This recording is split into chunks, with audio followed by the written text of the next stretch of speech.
Muy buenos días, hermanos, ¿cómo están? ¿Cómo me les acabo de ir? Espero que muy bien. Damos gracias a Dios por todas las bendiciones recibidas, por su fidelidad y presencia en nuestras vidas. Hoy estamos en Barranquilla, donde hemos sido objeto del amor de los hermanos en la fe. Nos han recibido y atendido con amor, bondad y dedicación. Y quiero invitarlos, por lo tanto, a la siguiente reflexión. ¿Cómo reaccionas ante lo inevitable? En la Biblia nos enseña Mateo 26, 47 al 54 el siguiente pasaje. Todos estaban hablando de Jesús, cuando Judas, uno de los 12 discípulos, llegó acompañado de mucha gente armada con palos y con espadas. Iban de parte de los jefes de los sacerdotes, de los ancianos del pueblo. Judas, el traidor, les había dado una contraseña diciéndoles: al que yo bese, ese es, arréstenlo. Así que, acercándose a Jesús, dijo: buenas noches, maestro, y lo besó. Jesús le contestó: amigo, adelante con tus planes. Entonces los otros se acercaron, echaron mano a Jesús y lo arrestaron. En eso, uno de los que estaba con Jesús sacó su espada y le cortó una oreja al criado del sumo sacerdote. Jesús le dijo: guarda tu espada en su lugar, porque todos los que pelean con espada, también a espada morirán. Sabes que yo podría rogarle a mi Padre y Él me mandaría ahora mismo más de 12 ejércitos de ángeles. Pero en ese caso, ¿cómo se cumplirían las escrituras que dicen que debe ser así? Este pasaje nos muestra la reacción de uno de los discípulos de Jesús al ver la traición de que estaba siendo objeto su amado maestro. En Juan 18:10 leemos que ese discípulo fue Simón Pedro, el cual, actuando impulsivamente, le cortó la oreja a un siervo del sumo sacerdote. Pero reaccionó con toda buena intención, pensando que era lo mejor que podía hacer en ese momento. Pero la respuesta del Señor no dejó duda de que en realidad lo correcto era todo lo contrario. Ordenándole al guardia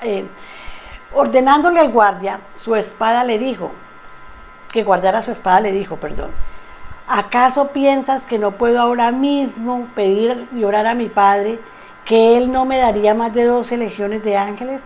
Pero como entonces se cumplirían las escrituras, ¿cómo? Si era necesario que así sucediera. Dios tenía un plan, y en ese maravilloso plan para salvar a la humanidad se completaba esta situación. Estaba escrito, era necesario que sucediera de esta manera. Jesús le había compartido a sus discípulos en más de una ocasión. Sin embargo, Pedro, en su actitud, no hizo más que oponerse a que el plan divino se llevara a cabo.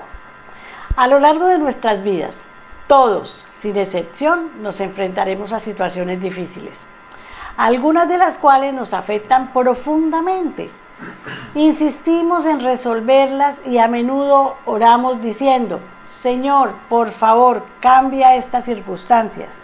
Sin embargo, Dios muy bien podría estar diciendo: déjame a mí ser parte de esas circunstancias, permíteme cambiarte a ti antes que a ellas. El Señor tiene planes de bienestar y prosperidad para la vida de sus hijos, dice la Biblia en Jeremías 29:11. Pero quizás para que algunos de esos planes se lleven a cabo, se requiera que pasemos por ciertas pruebas dolorosas con el fin de eliminar de nosotros todo aquello que afecta nuestra relación con Dios. De la misma manera que para la cura de una enfermedad podría ser necesaria una dolorosa operación. En uno de sus libros, un pastor y escritor contó la siguiente historia. A un hombre de corazón sencillo le preguntaron qué hacía para vivir en tal estado de tranquilidad aún cuando estaba rodeado de circunstancias adversas. Y su respuesta fue profunda y al mismo tiempo muy sencilla: he aprendido a cooperar con lo inevitable. Muy pocas personas tienen ese enfoque tan sabio y tan práctico de la vida. La mayoría de nosotros luchamos contra las circunstancias y nos quejamos de ellas y al mismo tiempo creemos que estamos rendidos a la voluntad de Dios. Por lo consiguiente, es que debemos pedir en oración: Señor, concédeme la serenidad para aceptar las cosas que no podemos cambiar, valor para cambiar aquellas que puedo y sabiduría para reconocer la diferencia. Esta debe ser nuestra actitud. En primer lugar, buscar la sabiduría de lo alto para ser capaces de identificar si la situación en que nos encontramos ha sido producto de la voluntad de Dios. Y si es así, entonces pedir al Señor el valor y la fortaleza para aceptar tranquilamente su plan, confiados en que al final Él nos dará la victoria. Yo viví cosas muy extrañas en mi vida que nunca entendía por qué el Señor permitía. Pero con los años entendí que es un proceso obligatorio en la vida de cada persona, dependiendo de lo que haya pedido a Dios para su vida. Y yo quería servirle al lado de mi esposo. Y el Señor probó para ver si yo era capaz de dedicar mi vida al servicio de Él. Dedica tiempo diariamente a la lectura de la Biblia. Pasa tiempo en oración. Uno de esa manera lo vuelve como una rutina, y cuando se vuelve apatía o se hace por obligación, no fluye del corazón y no hay revelación divina en esa poderosa palabra. Por eso tienes que disponer tu corazón, tienes que pedir sabiduría y discernimiento para entender su voluntad. Y con seguridad habrá cambios en su manera de actuar y de vivir. Yo por eso te pido en esta mañana una vez más, Señor y Padre Santo, te ruego que me des sabiduría y discernimiento espiritual para actuar con paciencia ante las pruebas, de manera que tus planes se cumplan en mi vida. En el nombre de Jesús, amén. Hermanos, si Dios tiene planes en su vida, los va a cumplir, usted quiera o no quiera, le ponga placitos o no le ponga plazos. El Señor lo que empieza, lo termina y lo va a terminar. Si usted decidió dar su corazón al Señor, el Señor le va a mostrar, el Señor lo va a guiar y lo va a sacar adelante. Muchas gracias y los dejo en compañía de nuestro amadísimo pastor John Jairo, que está muy barranquillero. Sí, muchas gracias. Amén. Muy barranquillero. Ciudad bonita, ciudad muy linda, ciudad calurosa. Pero hemos vivido un tiempo maravilloso aquí. Hemos aprovechado el tiempo. Como les decía a mi esposa al principio, nos han recibido muy bien. Las damas que nos han recibido acá, que han dedicado su tiempo, sabemos que están ocupadas, pero han sacado tiempo para nosotros. Hemos tenido un compartir con ellas muy bonito, y en esta casa que nos han recibido con gran amor, y por eso bendecimos el lugar donde nos han abierto las puertas para habitar en ella, para estar en ella. Así que muchas gracias, y bueno, espero que todos, como el saludo inicial, estén todos bien, gozando no solo de la presencia del Señor, sino de su creación, que fue hecha toda para nuestro deleite, para gozarnos en ella. No importa qué clima, qué acontecimientos, pero es para aprender a confiar y apreciar lo que el Señor es y hace por nosotros y ha hecho por nosotros. Como les dije, esta es la última parte de la enseñanza, de esta enseñanza de palabras vacías, corazones vacíos. Y aquí lo que se trata es de entender los errores en los que pudiéramos estar incurriendo nosotros mismos, y poderlos identificar y podernos autoevaluar y llegar a la conclusión de qué es lo que realmente creemos, porque fácilmente podemos estar siendo engañados o autoengañándonos. Amén. Y una vez que descubrimos la verdad de Dios, que el Señor nos revela por su gracia, por su amor, por su misericordia, entonces nosotros nos damos cuenta de qué es realmente lo que estamos viviendo, qué es lo que realmente decimos creer y a quién le estamos creyendo. Y cuando lo hacemos así, también podemos ayudar al engañado. Y ese es el título de la última parte de esta enseñanza, que espero, mi hermano, le sea de buen provecho, le sea de beneficio, para que usted mismo siga creciendo en la voluntad de Dios.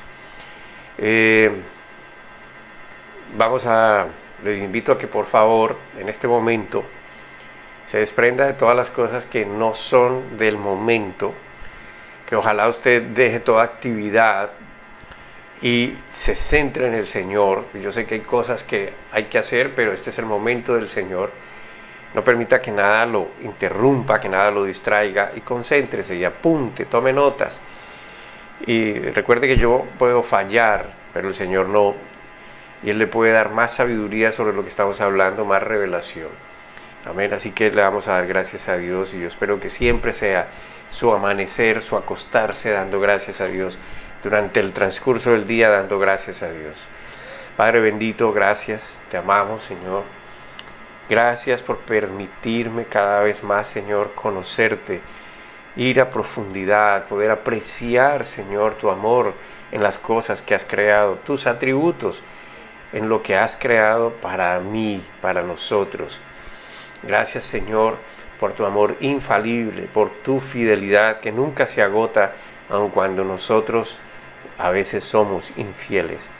Padre, gracias por tu palabra, porque ella nos da la revelación de lo correcto y de lo incorrecto, para que aprendamos a hacer el bien, para que aprendamos a hacer las buenas obras que tú ya estableciste y que nosotros simplemente caminamos por ellas.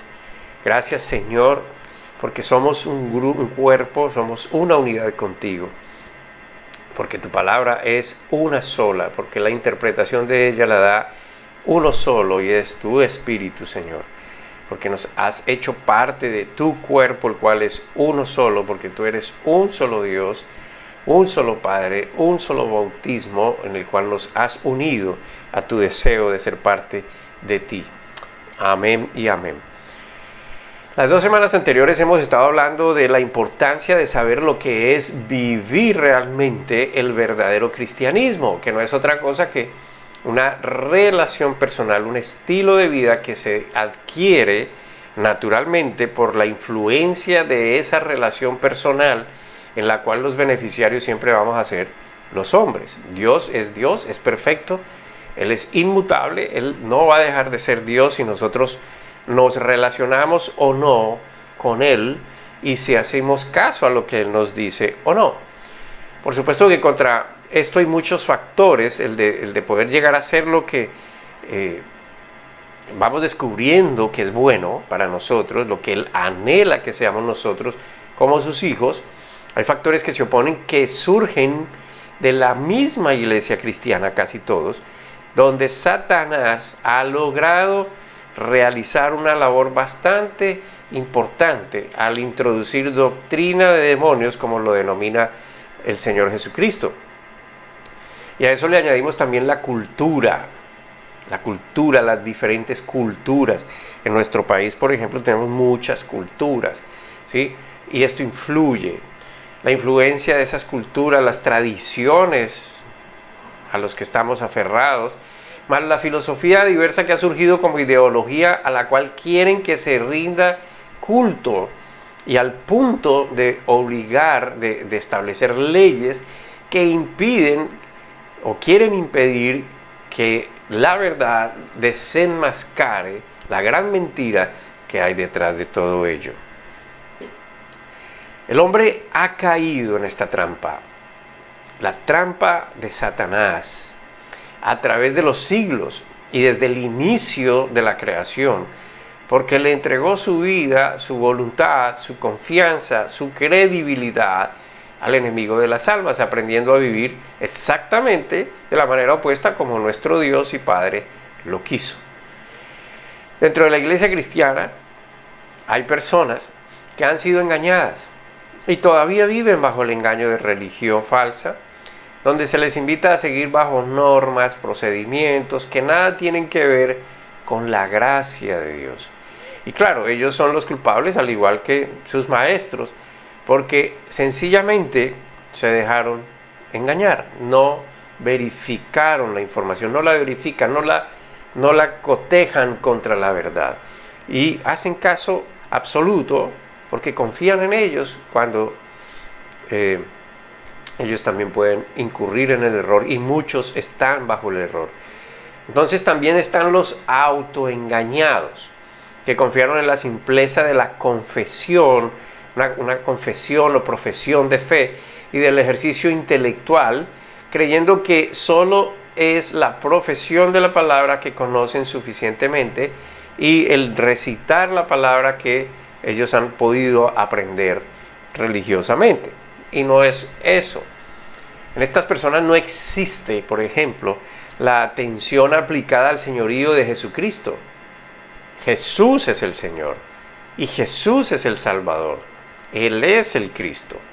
Entonces hay dos composiciones, dos partes que integran todo el plan del Señor. Y para que sea efectivo, para que sea realmente lo que el Señor quiere, pues entonces hay que sujetarse al señorío y hay que obtener la salvación por medio de Jesús solamente.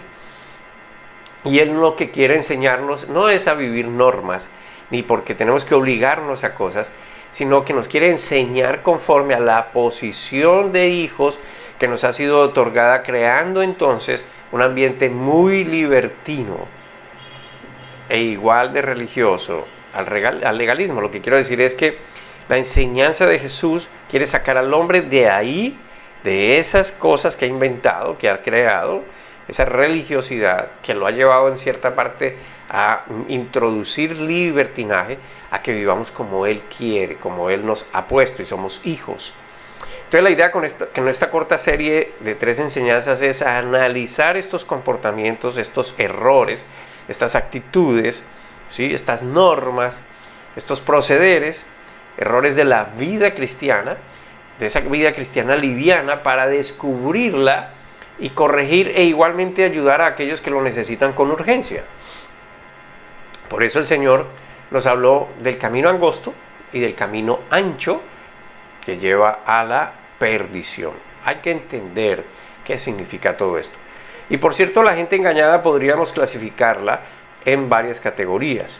Algunos son superficiales, se llaman a sí mismos cristianos porque creen en Dios, o entre comillas aceptaron a Cristo, con la característica de enseñar o dejar ver su gran ignorancia, no de lo que dice la Biblia, sino de lo que revela Dios a través del Espíritu Santo en la Biblia, y no están sencillamente comprometidos, ni se identifican en su forma de vivir con lo que enseña el Señor.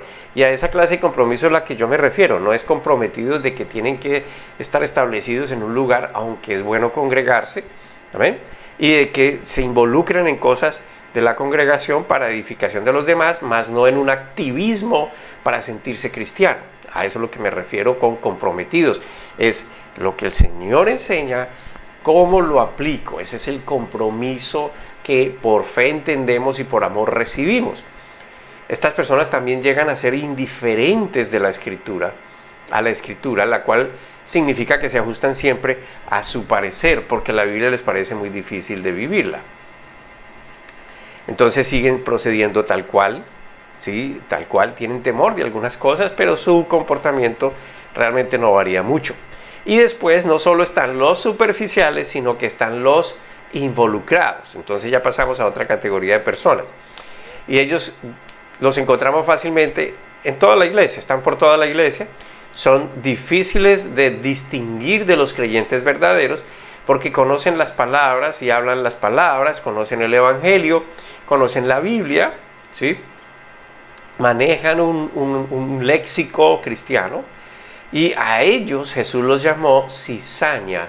¿Y por qué? Porque en ellos no hay humildad, porque en ellos no hay, digámoslo de esta manera, no hay un quebrantamiento, no hay como el sentir de querer un cambio, no hay una piedad práctica, no hay patrón, no hay como un deseo de renovar su forma de vivir, sino de aplicarle ese conocimiento que tienen a todos los demás para condenarlos, maltratarlos, avergonzarlos, manipularlos, subyugarlos.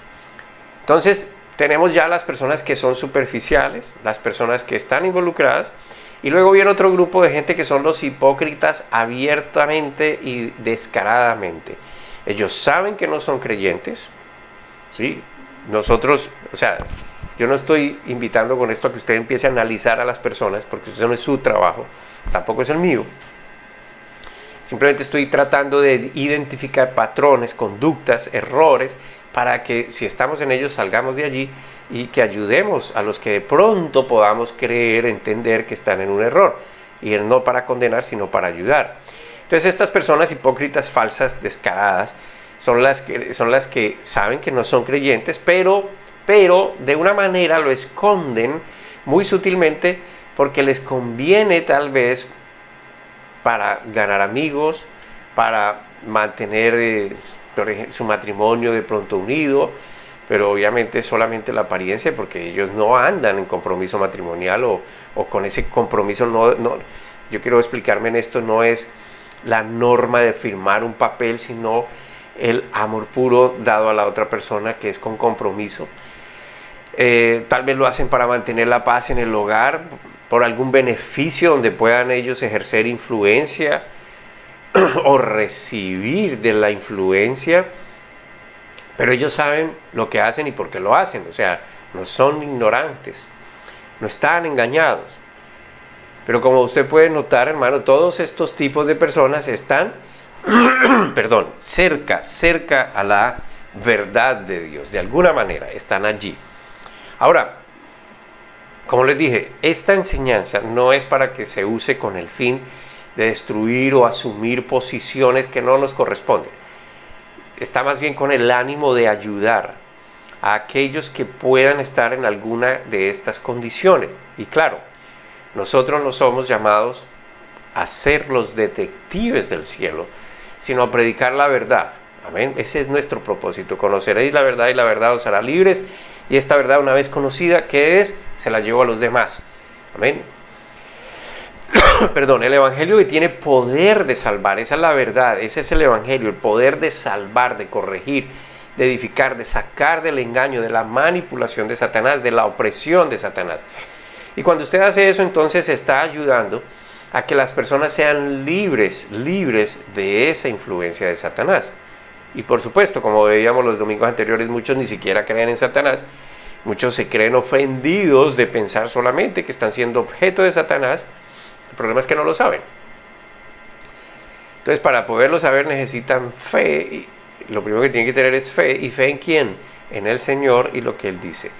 Entonces nosotros podemos entender a las personas que no están viviendo un evangelio verdadero cuando vemos que están buscando experiencias basadas en las emociones, por ejemplo, lo que sienten, para ellos es importante, por encima de cualquier cosa. Entonces son personas que un día están bien con el Señor, otro día están mal con el Señor, porque todo es conforme a cómo se sienten. Entonces son esas emociones fuertes, amén, que los mueven antes que un cambio verdadero en su carácter, donde pueden salir de control de esas emociones para siempre agarrarse de la mano del Señor, de lo que Él es, de lo que Él dice, y así vencer esas emociones. Entonces buscan lástima. Algunos de los también estas personas tienen como característica buscar siempre el compadecimiento de los demás. Son los mártires, son los pobrecitos. Están buscando siempre las bendiciones, ¿no? Siempre están buscando las sanidades, siempre están buscando las promesas que se cumplan, cosas como esas. Ahora, ¿acaso será que me estoy oponiendo a que eso se reciba en la iglesia? Que se reciban los milagros, que se reciba amor, que se reciban las promesas. No, yo no me opongo a eso. Lo que estoy diciendo es, las personas, hay tipos de personas y hay personas que se enfocan en esas cosas. Entonces, pero el objeto no es ese. El objeto del cristianismo no es que se cumpla lo que el Señor dice en su vida en el aspecto material, sino que se cumpla en el aspecto de liberación por medio del entendimiento, de lo que entendemos, porque todo lo demás está garantizado. Amén. O sea, lo material está garantizado por Dios. El problema es que nosotros nos enseña el mundo a ambicionar, a querer más. Y ese no es el propósito. Amén. El Señor dijo muy claro, Mateo 6:33, Mateo vamos a mirar del 31 al 34. Ya no se preocupen por lo que van a comer o lo que van a beber o por la ropa que se van a poner. Si usted mira, está hablando de lo esencial, amén, lo que ustedes necesitan realmente.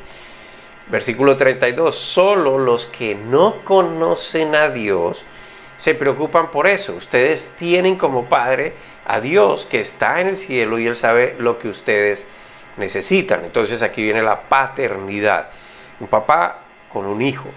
Lo más importante, ahora un papá perfecto, ¿no? Un papá todopoderoso, un papá que todo lo sabe.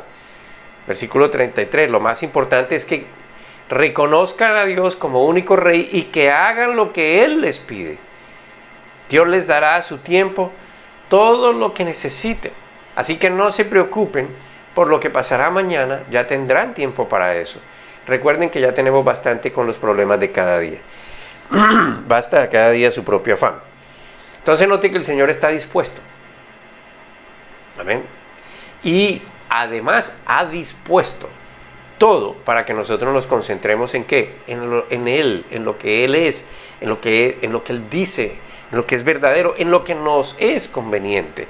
Y no en lo que nosotros queremos inmediatamente, que son lo que la gente comúnmente llama bendiciones. Y lo son, pero no es lo que el Señor quiere que robe nuestra atención, que robe nuestra paz, que robe nuestra concentración. Porque todo eso que necesitamos, ya eso está garantizado por Él, de acuerdo a esta escritura. Ahora, las personas que están más interesadas en los resultados de la fe que en el autor y consumador de la fe, Cristo, que están más interesadas en las dádivas que en el que da las dádivas. También nosotros podemos ayudar a esas personas que estén más comprometidas con una denominación, con cierta iglesia. O sea, es decir, la ayuda viene por todos lados, porque hay gente que cree que estar metidos allí y ser fieles a ese lugar o a ese pastor o a ese grupo religioso, ¿sí?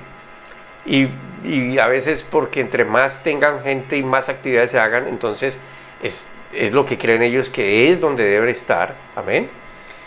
Hay que ayudar a estas personas a que entiendan que ese no es el propósito, porque para ellos es más importante, más impresionante el lugar, la cantidad de gente, el activismo dentro de la congregación, que el recibir la palabra de Dios, que es la que realmente transforma y de donde se deriva nuestra fe.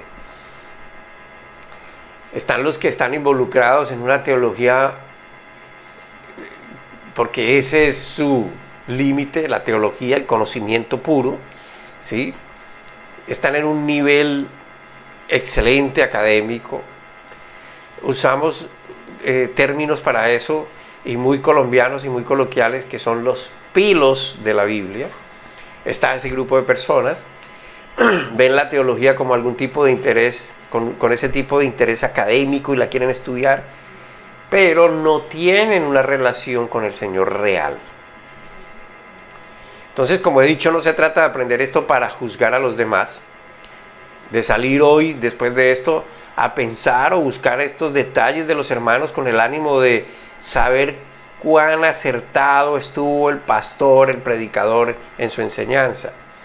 Porque además les aseguro que también va a encontrar a aquellos que quieren satisfacer sus deseos de una manera excesiva en el nombre de la iglesia, de la gracia del Señor, como los que carecen también de humildad, como los que no honran a Dios, para los que el pecado les es indiferente al punto de no llegar a sentir vergüenza siquiera por lo que hacen o dicen.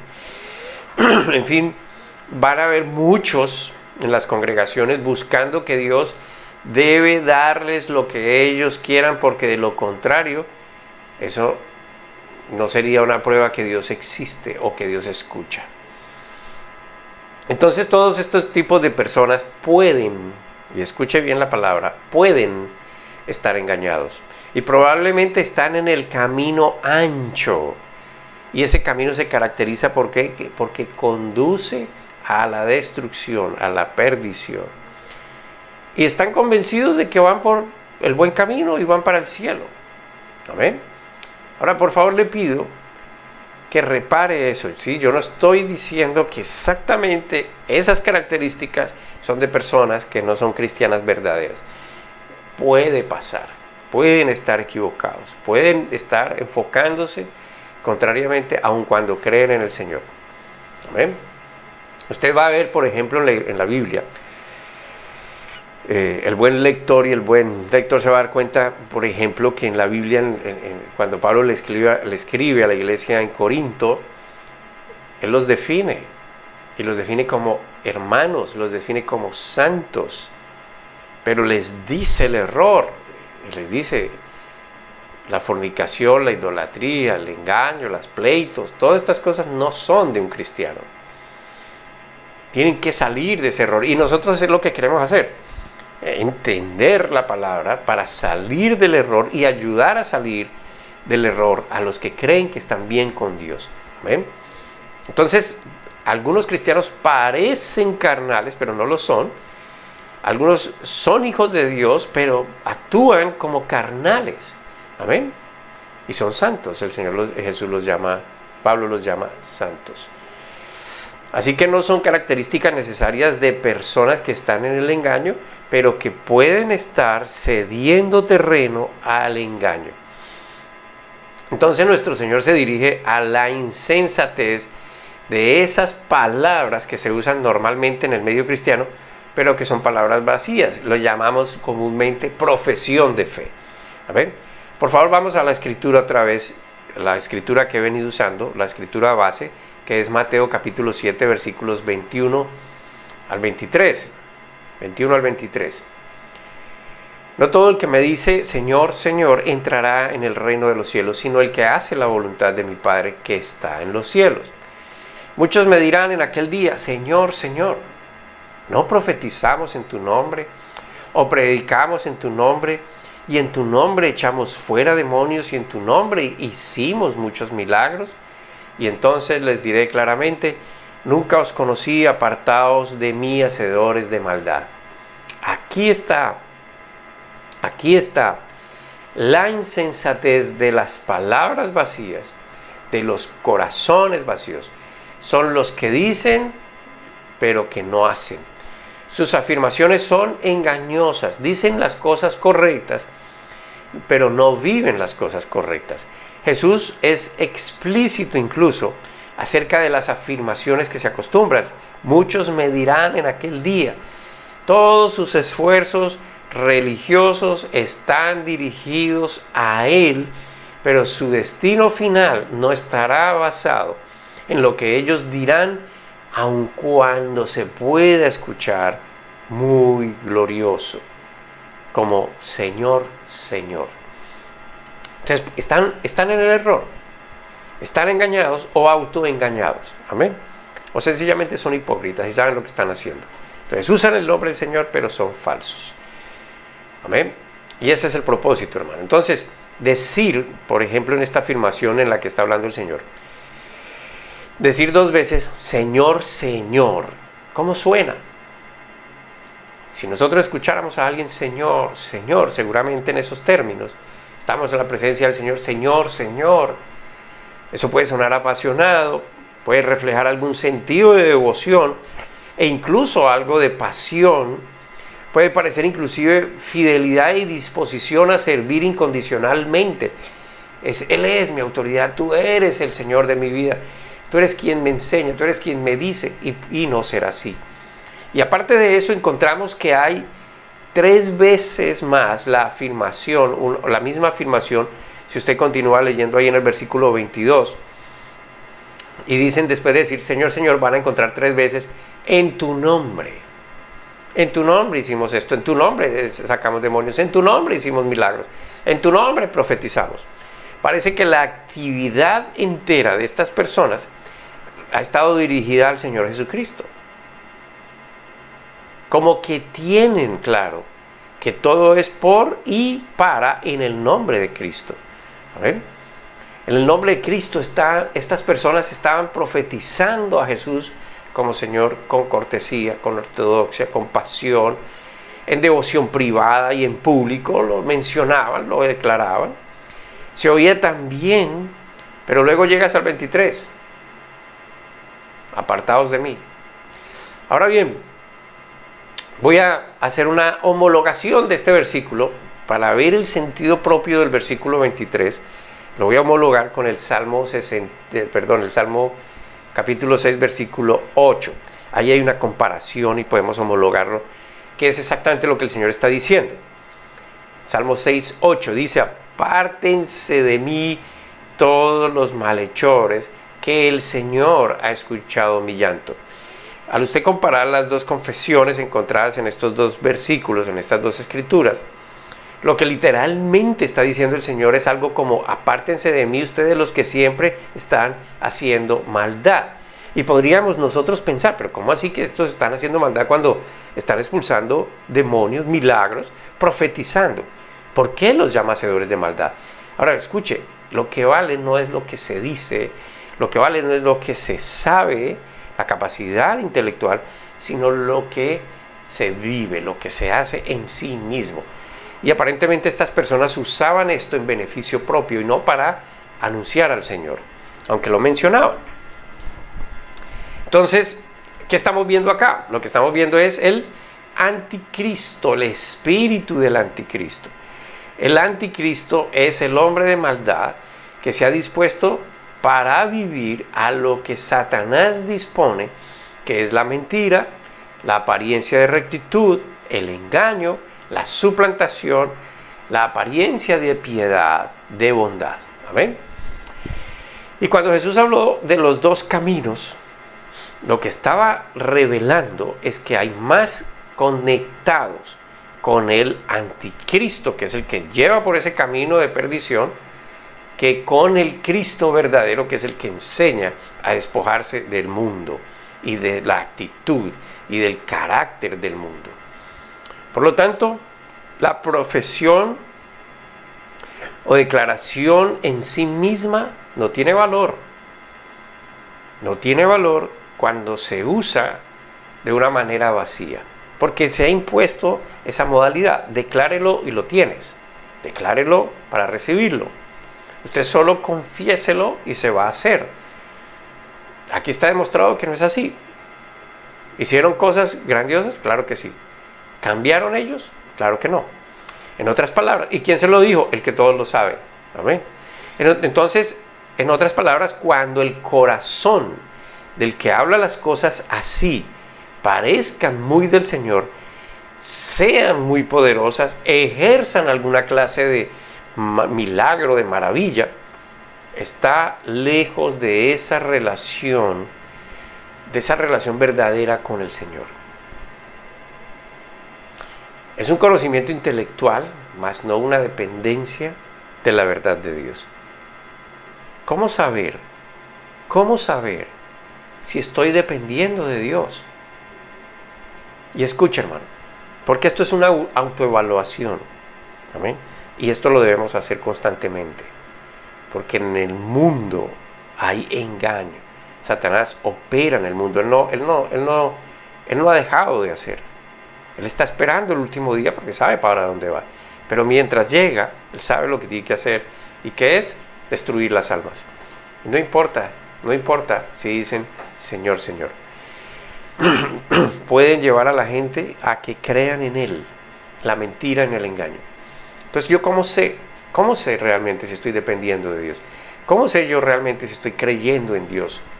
Ahora escucha, hermano.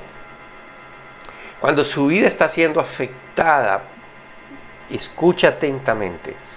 Cuando su vida está siendo afectada por la enseñanza de Dios, cuando su deseo es buscar más de Dios para corregir más su vida, cuando el Señor Jesucristo, su enseñanza, lo que Él es, lo que Él dio, es lo primero en su vida, en su mente, y cuando la alabanza natural de agradecimiento, de bondad, de exaltación es su deseo, primero que todo, no por lo que Él me da, sino por lo que Él es, entonces usted puede tener un buen indicio de que usted está aprendiendo a depender de Dios.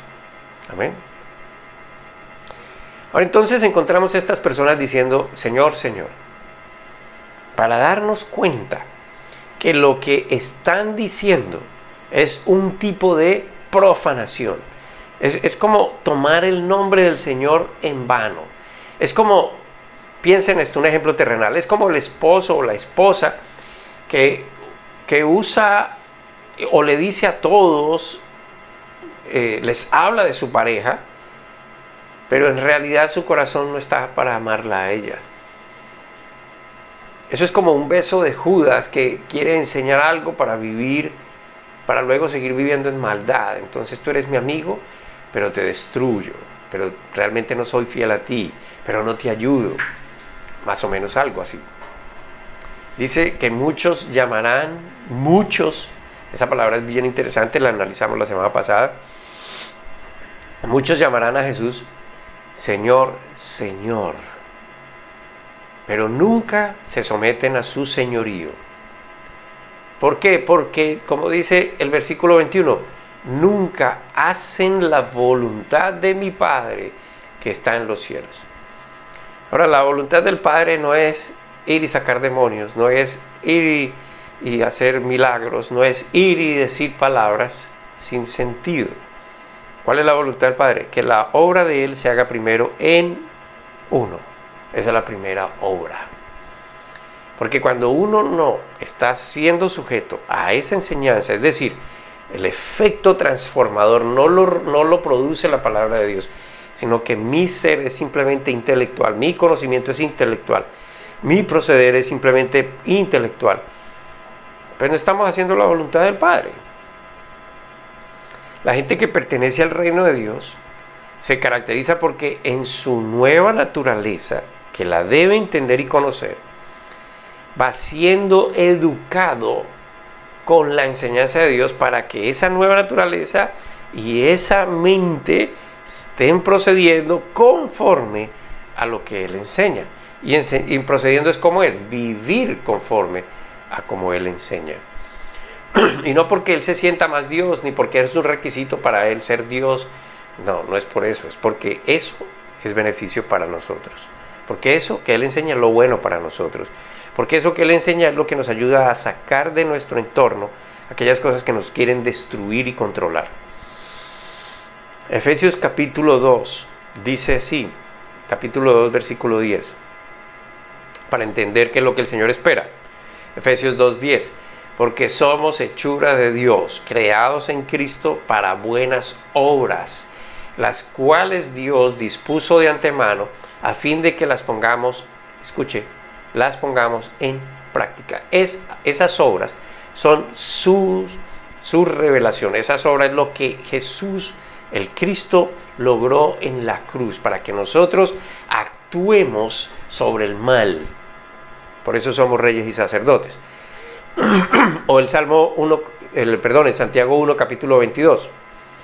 Santiago 1, 22 dice, no se contenten solo con escuchar las palabras, pues así se engañan a ustedes mismos. Llévenla a la práctica. No solo es escuchar, sino hacer. No es solo ser oidores, sino hacedores de la palabra. Porque el resto, como dice en esta versión, que es el lenguaje sencillo, se engañan a ustedes mismos, se autoengañan. Autoengañados, oidores mas no hacedores. Si bien es cierto que estaban haciendo cosas fuera de lo común, como expulsar demonios, como hacer milagros, como profetizar, y esas cosas que parecen exclusivas de los hijos de Dios, pues no lo son, porque Satanás también lo hace. Y no nos engañemos, y no deje que lo engañen, hermano, porque Satanás empezó a hacerlo desde hace mucho, desde el principio. Lo podemos ver en el Viejo Testamento, hasta el libro de la Revelación. Él ha querido imitar a Dios. Amén. Él es un imitador de las cosas de Dios, aun cuando lo que hace tiene sus limitaciones, pero tiene poder para hacer cosas y engañar a los hombres. Y lastimosamente, hoy muchos en iglesias cristianas solo están promoviendo esa clase de cosas sin que se enfatice en la renovación del entendimiento que debe conducir a la manifestación de la nueva naturaleza en la vida de los creyentes. Nueva naturaleza como hijos de Dios, como libres de toda opresión. Amén. Como quienes reinan y no quienes son gobernados. Entonces la única manera posible de manifestar el cristianismo verdadero, es vivir la palabra de Dios, lo cual en la Biblia lo identifica como las buenas obras. Las buenas obras no son dar pan al hambriento, no son dar abrigo, sino una renovación que me lleva a obrar por amor, mirando a los demás con misericordia, con bondad, como superiores a sí mismo. Amén. Una obra que se materializa en nosotros con el entendimiento de la palabra de Dios y que se reproduce hacia los demás desde la forma en como Jesús lo hizo por nosotros. Amén. Santiago lo dice de esta manera. Mire usted, capítulo 2, versículo 14. Santiago 2, 14. Hermanos míos, ¿de qué le sirve a uno alegar que tiene fe si no tiene obras? ¿Acaso podrá salvarlo esa fe? Ahora alguno dirá, pero es que yo llevo comida a los pobres porque tengo fe. ¿Fe en qué? ¿En su poder, en su amor, en su misericordia?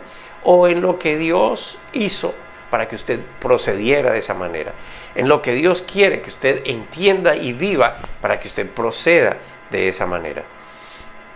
Entonces, fíjense que no es lo mismo decir Señor, Señor y no conocer de Dios, a decir Señor, Señor, porque tú me enseñaste, porque tú me cambiaste, porque tú ahora colocaste tu amor en mí, yo voy a hacer estas cosas. Entonces ya no hace acepción de personas, ya trabaja con el interés de que esas personas puedan también cambiar, recibir esa nueva identidad. Toda la actividad religiosa, sin importar cuán apasionada, cuán ortodoxa, que no resulte de la obediencia al señorío de Cristo, entonces, por lo tanto, conforme a lo que estamos viendo en Mateo, es maldad.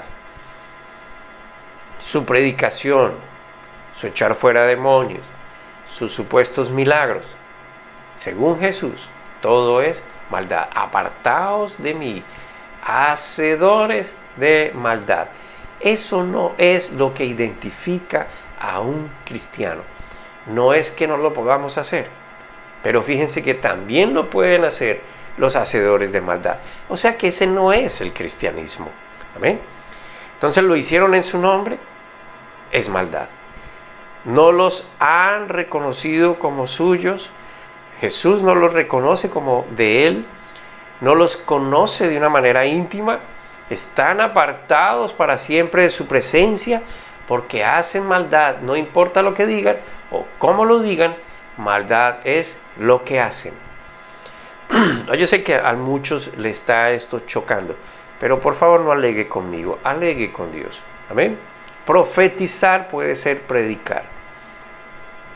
Echar fuera demonios son obras poderosas que se traducen como milagros. Pero otras obras poderosas se podría referir a cualquier tipo de obra poderosa espiritual. ¿Acaso las obras poderosas que hicieron fueron obras de Dios? Claro que no, y lo estamos viendo. Estos hombres hicieron cosas poderosas, pero no eran de Dios. Porque fueron maldad. Simplemente porque alguien habla bien de Jesús. Puede parecer ser apasionado, Señor, Señor, y puede profesar, Señor, Señor, hicimos esto, e incluso predicar a Cristo en tu nombre, y dice haber hecho obras en el nombre de Cristo, no es prueba de que pertenece a Cristo. Estamos hablando de confesión y profesión cristiana, de no caer en el engaño o el autoengaño, porque estas cosas engañan, están engañando, mantienen engañados a muchas personas. Se puede estar hablando de palabras vacías y no tener una relación con Cristo, tener un corazón vacío. Entonces, si fuera real, se manifestaría en una fidelidad una fidelidad con el Señor tal que comienza a reproducirse naturalmente en las personas esa esencia de hijo de Dios, en la manera de vivir, en la manera de hablar, de comunicar, y todo esto es con base en el amor perfecto de Dios, no el amor de los hombres. Amén. Es una respuesta a un amor que se conoce, es un amor que se entiende y al cual uno se aferra al punto de hacer propias, escuche, de hacer propias las palabras de Dios. Ellas son mi maná, son mi vida, son mi alimento. Y entienda bien, por favor, el ejemplo. Esto es lo que cambia al ser. Y esto, en esa identidad, ir y hacer las cosas que Dios mandó a hacer, entonces es la característica verdadera. Ahora, un corazón vacío es aquel que no se deja o permite afectar con la enseñanza de Dios. Sí, ahí tiene la Biblia, sí va a la iglesia, sí esto, pero sigue siendo igual. Se basa en su carácter, en su propia inteligencia, en su propia prudencia. Y no le estoy diciendo que usted sea un ente que no piense. Lo que estoy diciendo es, consulte a Dios, pídale sabiduría a Dios, tenga en cuenta a Dios, tenga temor de lo que va a hacer. Haga lo que es correcto, aunque eso se le venga en contra suya. El Señor lo va a liberar, lo va a librar de todos los males. Miren, Mateo capítulo 7, versículo 24, volviendo allá. Mateo 7, 24 dice, por tanto, todo el que me oye estas palabras y las pone en práctica, escuche que Jesús está siendo muy claro acá. El que me oye y pone en práctica es como un hombre prudente que construyó su casa sobre la roca. Ahí está la transición. Si oyen mis palabras y las hacen, son personas sabias, son personas prudentes, son los que están construyendo sólidamente. Amén. No es profesión, no es decir algo, no es saber algo como una prueba intelectual de su capacidad, es hacer lo que demuestra el poder transformador de Dios en la propia vida. Versículos 25 al 27. Estoy en Mateo 7. Mateo 7, versículos 25 al 27. Y sigue con la edificación o las edificaciones, la casa. Cayeron las lluvias, crecieron los ríos y soplaron los vientos y azotaron aquella casa. Con todo, la casa no se derrumbó porque estaba cimentada sobre la roca. Y escuche, si usted está bien fundamentado porque la palabra de Dios lo ha llevado a aferrarse y a creer y a estar seguro en Dios, puede venir lo que sea y usted va a seguir siendo el que sigue creyendo en Dios, confiando en que Dios le va a dar su provisión, teniendo por cierto que Dios le escucha lo que usted dice. Versículo 26, aquí viene el contrario. Pero todo el que me oye estas palabras y no las pone en práctica, escuche, es aquí, es como un hombre insensato que construyó su casa sobre la arena. ¿Y qué pasó con esta? Cayeron las lluvias, crecieron los ríos, soplaron los vientos, azotaron aquella casa y esta se derrumbó y grande fue su ruina. Es decir, él no tenía como fundamento la enseñanza de Dios, no tenía una solidez en esa relación. Vinieron las pruebas, vinieron las dificultades, vinieron las cosas que atacaron y atentaron contra su persona, su integridad, su fe, se derrumbó. Entonces, si lo mira en detalle, hermano, la diferencia entre el verdadero y el falso, entre el sólido, entre el comprometido con la relación, está en si lo hace o no lo hace. ¿Qué? Poner en práctica lo que él enseña. Amén. Si lo vive o no. Para llegar a ese punto hay que creer que lo que Dios dice es lo que es la verdad. Es la revelación de lo que el hombre necesita entender y conocer para salir de la vida de opresión y esclavitud que se dejó imponer por Satanás. Es lo que le va a traer esperanza, es lo que le va a traer salud, paz, amor por la naturaleza y hacia su prójimo. Es lo que va a darle estabilidad, prosperidad, un sentido de la vida que vive persiguiendo lo eterno y no lo pasajero. El Señor Jesús nos ha estado hablando de la insensatez de los corazones vacíos y las palabras vacías. Hay personas que oyen las palabras del Señor, que dicen creer en Él, creerle a Él, que oyen para hacer como dice. Entonces quedan solamente con escuchar. Pero también hay las que oyen, que dicen creer en Él, pero que no hacen como Él dice. Y no se trata de seguir leyes, hermano. Esto es como el papá que le enseña a su hijo. ¿Por qué le enseña el papá a su hijo? Porque quiere que su hijo esté bien, porque lo ama, porque sabe que es lo mejor para él. Esa es la realidad que hace la diferencia. No que usted o yo, incluso ni siquiera que usted profesó creer. Es un contraste entre la credulidad al punto de hacer como Él enseña y el no hacer. Creyentes verdaderos de creyentes que no lo son. Los cristianos profesantes y los cristianos que poseen, ambos se ven iguales, como la casa en la playa. ¿Amén? Pero ¿sobre qué estaban construidas? Aparentemente ambas eran iguales. La diferencia estuvo en cómo fueron construidas. La diferencia en su vida es en lo que usted cree y cómo usted usa lo que usted dice que cree. Están construyendo una casa espiritual. Ambos esencialmente están haciendo el mismo tipo de cosas religiosas.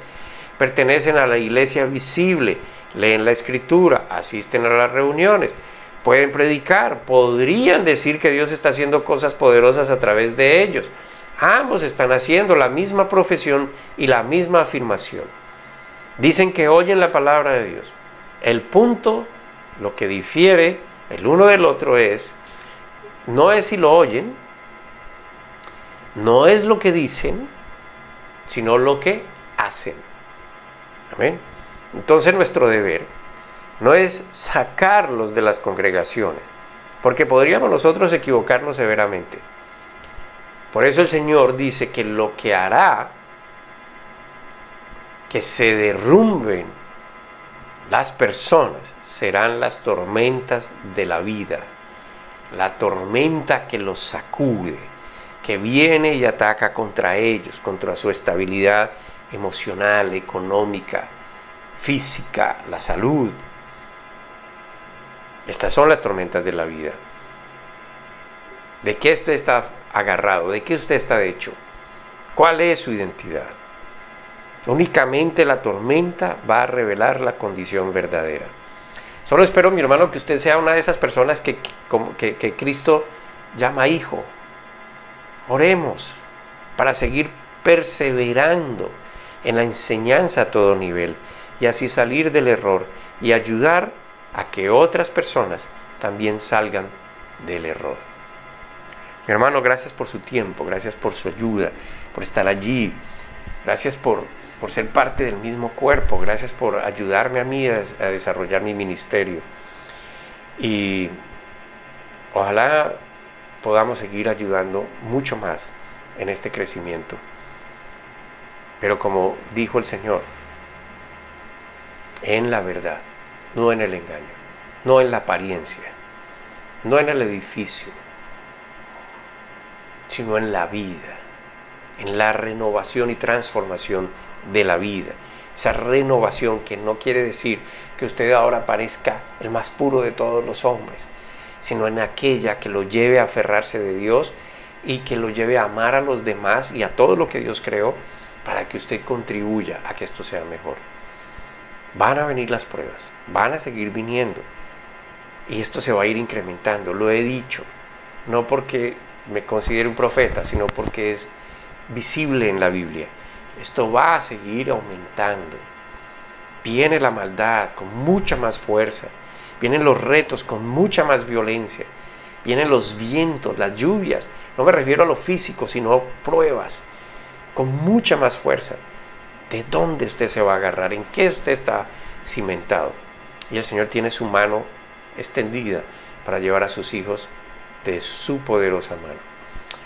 Hermano, Dios los bendiga, Dios los guarde y si podemos ayudarlo, no dude en escribirnos, por favor, en lo que podamos ayudar con mucho gusto. Yo sé que hay personas que quieren ayudar también a nuestro ministerio.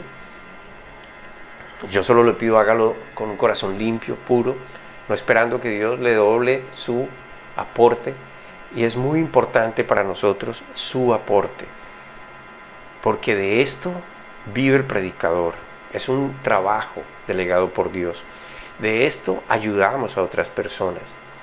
De esto cumplimos nuestras obligaciones. Oro, Padre, para que, en el nombre de Cristo Jesús, Señor, tú multipliques conforme a la fe de cada uno. Que tú, Señor, bendigas, revelando tu verdad, transformando con esa verdad las almas. Señor, solo tú conoces a cada uno de nosotros y lo que creemos, lo que pensamos, lo que queremos. Señor, ayúdanos en este camino que hemos iniciado, que es el que tú nos señalas. En Cristo Jesús, amén.